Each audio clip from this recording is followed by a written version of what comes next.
এই তিন অঙ্গের সবচেয়ে গুরুত্বপূর্ণ ভূমিকা। কান তুমি বলো কি শুনেছ, চোখ তুমি বলো কি দেখেছ, দিল তুমি বলো তোমাকে নিয়ে আমার বান্দা কি কি ভাবছে। কোনোভাবে সরাসরি শুনবার সুযোগ পাইলে এটা বহুত বড় গনিমত।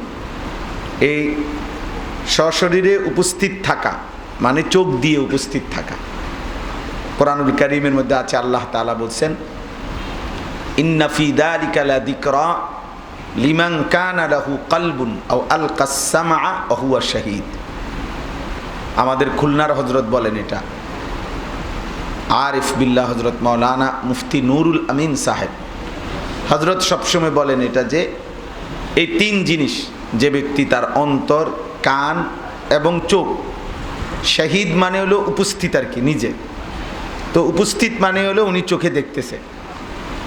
তো এই চোখ, কান এবং দিল, এই তিন জিনিস যে একত্র করে, আল্লাহ তাআলা বলছে নিশ্চয়ই আমার কোরআনের মধ্যে তার জন্য উপদেশ রয়েছেই, আছেই আছে। শর্ত হলো এই তিনটে একসাথ করতে হবে, এই তিনটে একসাথ করতে হবে। একটা গুরুত্বপূর্ণ কথা হলো, নেক কাজ কিংবা গুনার কাজ, ভালো জিনিসের অর্জন কিংবা মন্দ অর্জন, উভয়টার ক্ষেত্রে মানব দেহে এই তিন অঙ্গের সবচেয়ে গুরুত্বপূর্ণ ভূমিকা।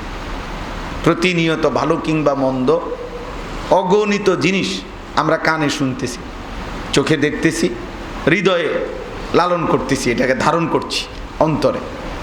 তাইলে ভালো কাজের হোক মন্দ কাজের হোক, এই জন্য এই তিন অঙ্গের ব্যাপারে যত্নবান হওয়া, এই তিন অঙ্গকে একত্র করা নেক কাজের ক্ষেত্রে এটা যেমন জরুরি, গুনার কাজের ক্ষেত্রে এই তিন অঙ্গকেই বিরত রাখার চেষ্টা করা এটা জরুরি। কোরআনুল কারীমের থেকে আরও দেখেন, এই তিন অঙ্গের ব্যাপারে একসাথে আল্লাহ তাআলা বলছেন, ইন্নাস সামআ ওয়াল বাসারা ওয়াল ফুআদা কুল্লু উলাইকা কানা আনহু মাসউলা। এই যে আলাদা বলছে, নিশ্চয়ই কান, চোখ এবং অন্তর, এই তিনটি আলাদাভাবে তিনটিকেই কিয়ামতের দিন জিজ্ঞেস করা হবে, জিজ্ঞাসিত হবে। অর্থাৎ আল্লাহ তাআলা প্রত্যেক ব্যক্তির এই তিন অঙ্গকেই আলাদা জিজ্ঞেস করবেন। কান তুমি বলো কি শুনেছ, চোখ তুমি বলো কি দেখেছ, দিল তুমি বলো তোমাকে নিয়ে আমার বান্দা কি কি ভাবছে। এই জন্য দেখবেন একজন মানুষ নারী দেখতেছে, ছবি দেখতেছে, মোবাইলে অশ্লীল দৃশ্য দেখতেছে, নাটক দেখতেছে, সিনেমা দেখতেছে, অবশ্যই সে কানে শুনতেছে আওয়াজগুলো, চোখে দেখতেছে এবং এইটাই তার হৃদয়ের মধ্যে চলতেছে। তাহলে একই সাথে এই গুনার ক্ষেত্রে তার এই তিন অঙ্গ কার্যকর।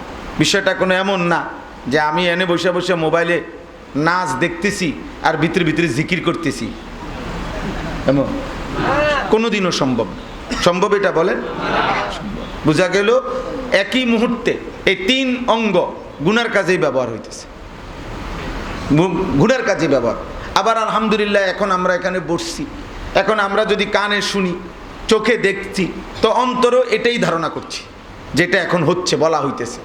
তাইলে নেক কাজের ক্ষেত্রেও এই তিন অঙ্গ আলাদাভাবে কার্যকর, একসাথ হয়, গুনার ক্ষেত্রেও একসাথ হয়। এই জন্য আল্লাহ তাআলা বলছে এই তিন অঙ্গের ব্যাপারে বিশেষ যত্নবান হওয়া। এই জন্য আলাদা আল্লাহ বলছেন, আমি কিয়ামতের দিন বান্দা তোমাদেরকে জিজ্ঞেস করব, কান, চোখ এবং কি অন্তর।